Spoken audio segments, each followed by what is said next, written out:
محمدن sports کے زیر اہتمام لیاری میں پہلا آل کراچی رستم بلوچ یادگاری فٹ بال ٹورنامنٹ کی افتتاحی تقریب منعقد ہوئی۔ یہ ٹورنامنٹ ہر سال ماہ رمضان میں منعقد کیا جاتا ہے، جس میں کراچی بھر سے 64 ٹیمیں حصہ لیتی ہیں۔ جیتنے والی ٹیموں کو ٹرافی، کٹس اور کیش پرائزز دیے جاتے ہیں۔ اس موقع پر ٹورنامنٹ آرگنائزر اور مہمان خصوصی نے میڈیا سے گفتگو بھی کی۔ اکثر لیاری کو نیگیٹو ایکٹیویٹی میں دکھاتے ہیں، پازیٹیو کبھی بھی ہم نے نہیں دیکھا کہ لیاری کو پازیٹیو وے میں دکھایا جائے۔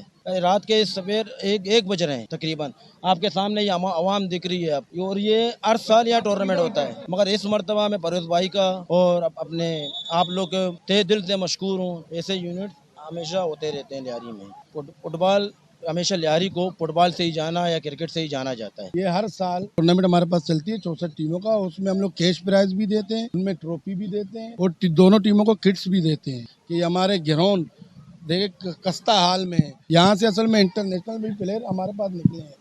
آپ دیکھ رہے ہیں کہ لیاری میں ہمیشہ اسپورٹ کی پذیرائی کی گئی۔ پاکستان پیپلز پارٹی نے لیاری میں ہمیشہ سے سب کی یہاں پر جو ہے نا پاکستان پیپلز پارٹی نے پذیرائی کی۔ آج لیاری کی رونقیں بحال ہو چکی ہیں۔ لیاری میں فٹ بالر آپ کو رات کے اس پیر فٹ بال میچ ہو رہے ہیں۔